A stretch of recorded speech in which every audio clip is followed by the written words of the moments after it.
Barack घाटी में सोमवार को 65वां भाषा शहीद दिवस श्रद्धा और भावनाओं के साथ मनाया गया। वर्ष 1961 में मातृभाषा बंगला की रक्षा के लिए शहीद हुए 11 भाषा सेनानियों की स्मृति में सिलचर में विशाल श्रद्धांजलि रैली निकाली गई। सुबह सिलचर रेलवे स्टेशन स्थित शहीद मीनार से शुरू हुई पदयात्रा शहर के विभिन्न मार्गों से होते हुए सिलचर स्वर्ग द्वार शमशान घाट पहुंची, जहां शहीद वेदी पर हजारों लोगों ने पुष्पांजलि अर्पित की। मोदेर गरब, मोदेर आशा, अमरी बांग्ला भाषा और एकात्मता सहित अमर रहे के नारों से पूरा शहर गूंज उठा। रैली में विभिन्न स्कूलों, कॉलेजों, विश्वविद्यालय, सामाजिक सांस्कृतिक संगठनों तथा स्वयंसेवी संस्थाओं सहित लगभग 5000 से अधिक लोगों ने भाग लिया। कुल 80 संस्थाओं, जिनमें 24 शिक्षण संस्थान शामिल थे, ने कार्यक्रम में सहभागिता की। इस अवसर पर विधायक कौशिक राय, राजदीप राय, पूर्व विधायक दीपायन चक्रवर्ती, कमलाक्ष दे, पुरकायस्थ सहित कई जनप्रतिनिधियों ने भाषा आंदोलन के महत्व पर प्रकाश डाला। वक्ताओं ने सिलचर रेलवे स्टेशन का नाम भाषा शहीद स्टेशन करने तथा शहीद परिवारों को सरकारी सहायता देने की मांग उठाई। दिन भर शहर में चित्रांकन प्रतियोगिता, गीत, नाटक, पथनाट्य और सांस्कृतिक कार्यक्रम आयोजित किए गए। लखीमपुर समेत बराक घाटी के विभिन्न क्षेत्रों में भी श्रद्धांजलि सभाएं और रैलियां आयोजित की गई। उल्लेखनीय है कि 19 मई 1961 को बंगला भाषा की मान्यता की लड़ाई में 11 लोगों ने अपने प्राणों की आहुति दी थी। उनका बलिदान आज भी मातृभाषा और अस्मिता की रक्षा की प्रेरणा बना हुआ है। इंग्रेजीते बांगला भाषार मर्यादा रक्षार्थे जे 11 जन तरताजा प्राणेर विसर्जन हयेछिलो, आज के तादेरके 19 मेर दिने शहीद दिवसे आमी शतकोटी प्रणाम निवेदन करছি।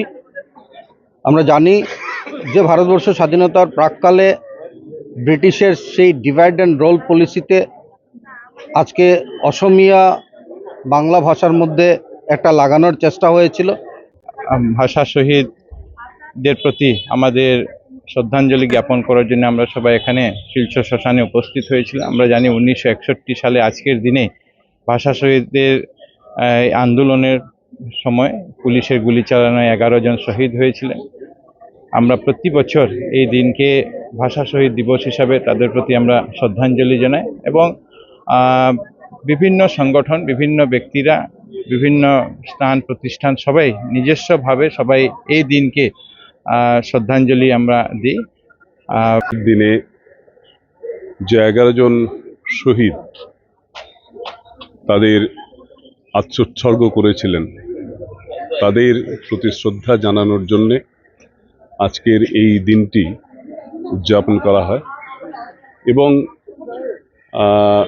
সকাল থেকে বিভিন্ন অনুষ্ঠানের মাধ্যমে প্রথমে শিলচর রেলওয়ে স্টেশন এবং তার পরবর্তীতে শ্মশান ঘাটে এবং তার পরবর্তীতে গান্ধীবাগে যে শহীদ স্মৃতি বেদি রয়েছে সেখানে শ্রদ্ধার্ঘ্য অর্পণ করা হয়।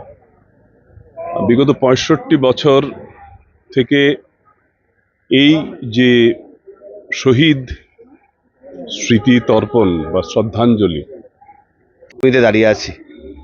ভাষার জন্য এত মানুষের রক্ত কখনো আমরা দেখিনি বিশ্বের ইতিহাসে, সেটা নজির।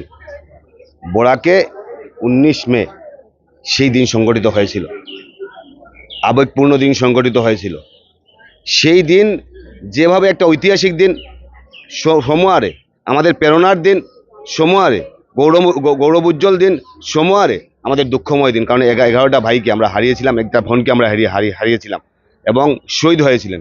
কিন্তু এই ভাষা আন্দোলন আমাদের মর্যাদা রক্ষা এবং আমাদের চাওয়া পাওয়ার অনেক কিছু শিখিয়ে দেয়।